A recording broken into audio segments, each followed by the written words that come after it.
ಇದೊಂದು ವಿಡಿಯೋ ಹಾಕ್ತೀನಿ, ಫಸ್ಟ್ ನೋಡ್ಕೊಂಡ್ ಬನ್ನಿ. ಒಂದು ರಿಕ್ವೆಸ್ಟ್ ಇದೆ ಜೀ ಕನ್ನಡಗೆ. ಸಂತೋಷನ ಸ್ಟೇಟಸ್ ಅಲ್ಲಿ ಕೊಂತೀರಿ, ದುಃಖನ ದೀಪ ಕೊಂತೀರಿ. ನಾವೆಲ್ಲರೂ ರಿಯಾಲಿಟಿಯಲ್ಲಿ ಬದುಕಕ್ಕಿಂತ ರೀಲ್ಸ್ ಅಲ್ಲಿ ಬದುಕ್ತಿದ್ದೀವಿ. ಹೌದು, ನಮ್ ಜೀವನದ ಸಂತೋಷನೆಲ್ಲ ಬರೀ ಸೋಷಿಯಲ್ ಮೀಡಿಯಾಗೆ ಮೀಸಲಿಟ್ಟಿದೀವಿ. ಫೋಟೋ ತೆಗೆಗೆ ಮಾತ್ರ ಸ್ಮೆಲ್ ಮಾಡ್ತೀವಿ.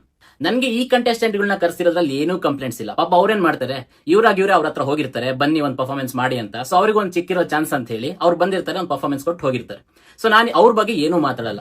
ಹಾಗೂ ನಾನೇನಾದ್ರೂ ಅವ್ರ ಬಗ್ಗೆ ಮಾತಾಡಿದ್ರೆ ಮತ್ತೆ ಅವರು ಕೂಡ ವಿಡಿಯೋ ಮಾಡಕ್ ಶುರು ಮಾಡ್ಬಿಡ್ತಾರೆ. ಜನ ನಮ್ಮ ನೋಡಿ ಉರ್ಕೊಳ್ತಾರೆ, ಜನಕ್ಕೆ ಉರಿ, ನಮ್ಮ ಬೆಳವಣಿಗೆ ನೋಡುರಿ. ಸೊ ನಾನು ಅವ್ರ ಬಗ್ಗೆ ಎಲ್ಲ ಹೋಗೋದಿಲ್ಲ, ಅವ್ರ ಬಗ್ಗೆ ಈಗ ನಾನು ಟಚ್ ಮಾಡೋದಿಲ್ಲ. ಈಗ ನನ್ನ ಮೇನ್ ಮ್ಯಾಟ್ರ್ ಬಂದ್ಬಿಟ್ಟು ಜೀ ಕನ್ನಡ ಒಂದು ರಿಕ್ವೆಸ್ಟ್ ಇದೆ.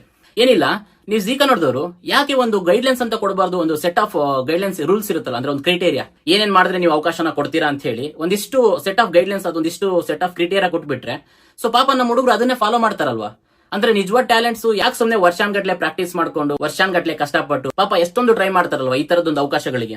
ಸೊ ನೀವು ಮುಂಚೆ ಈ ತರ ಏನಾದ್ರು ಒಂದು ಕ್ರೈಟೇರಿಯಾ ಕೊಟ್ಬಿಟ್ರೆ, ಒಂದಿಷ್ಟು ಗೈಡ್ಲೈನ್ಸ್ ಅಂತ ಕೊಟ್ಬಿಟ್ರೆ ನಮ್ಮ ಹುಡುಗರು ಅದನ್ನೇ ಫಾಲೋ ಮಾಡ್ತಾರೆ. ಅಂದ್ರೆ ಏನೇನ್ ಮಾಡ್ಬೇಕು, ಎಷ್ಟ್ರ ಮಟ್ಟಿಗೆ ಕ್ರಿಂಜ್ ಮಾಡ್ಬೇಕು, ಯಾವ ಒಳ್ಳೊಳ್ಳೆ ಹಾಡುಗಳನ್ನೆಲ್ಲ ಕೆಡಿಸ್ಬೇಕು, ಮತ್ತೆ ಹೆಂಗೆ ಏನ್ ಬೇಕಾದ್ರೂ ಎಂತೆಂತ ಉಚ್ಚಾಟ ಮಾಡಿದ್ರೆ ನಿಮ್ಮಲ್ಲಿ ಅವಕಾಶ ಸಿಗುತ್ತೆ, ಎಷ್ಟು ಟ್ರೋಲ್ ಆಗ್ಬೇಕು, ಎಷ್ಟು ಬ್ಯಾಡ್ ರೇಂಜ್ ಆಗಿ ರೀಚ್ ಆಗಬೇಕು, ಇದೆಲ್ಲ ಮಾಡಿದ್ರೆ ನಿಮ್ಮಲ್ಲಿ ಅವಕಾಶ ಸಿಗುತ್ತೆ ಅಂತ ಒಂದು ಕ್ರೈಟೇರಿಯಾ ಕಳಿಸ್ಕೊಟ್ಬಿಟ್ರೆ ಪಾಪ ನಮ್ ಟ್ಯಾಲೆಂಟ್ ಇರೋ ಹುಡುಗರು ಸಮೇತ ಅದನ್ನೇ ಮಾಡಿ ಫಾಲೋ ಆದ್ರೂ ಮಾಡ್ತಾರೆ. ಅಲ್ಲ ಜಗಣ, ತಾರಮ್ಮ, ನೀವಾದ್ರೂ ಅಂದ್ರೆ ನಿಮಗ್ ಗೊತ್ತಿದೆ ಅಲ್ವಾ, ಒಬ್ಬ ಕಲಾವಿದನಿಗೆ ಎಷ್ಟು ಕಷ್ಟಪಟ್ರೆ ಒಂದು ಅವಕಾಶ ಸಿಗುತ್ತೆ, ಎಷ್ಟು ಕಷ್ಟಪಟ್ರೆ ಒಂದು ವೇದಿಕೆ ಅನ್ನೋದು ಸಿಗುತ್ತೆ ಅಂತ.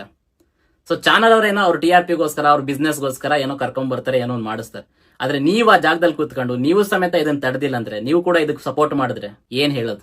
ಸೊ ಗಾಯ್ಸ್, ಈ ವಿಡಿಯೋ ಜೀ ಕನ್ನಡದವರಿಗೆ ರೀಚ್ ಆಗೋರ್ಗು ಶೇರ್ ಮಾಡಿ, ಅವ್ರಿಗೂ ಗೊತ್ತಾಗ್ಲಿ ಅವ್ರು ಏನ್ ಮಾಡ್ತಿದ್ದಾರೆ ಅಂತ. ಸೊ ಈ ವಿಡಿಯೋ ಇಷ್ಟ ಆಗಿದ್ರೆ ನನ್ನ ಫಾಲೋ ಮಾಡ್ಕೊಳ್ಳಿ, ಮಾತಾಡೋಣ ಇಂತಹ ಇನ್ನಷ್ಟು ವಿಷಯಗಳ ಬಗ್ಗೆ. Thank you.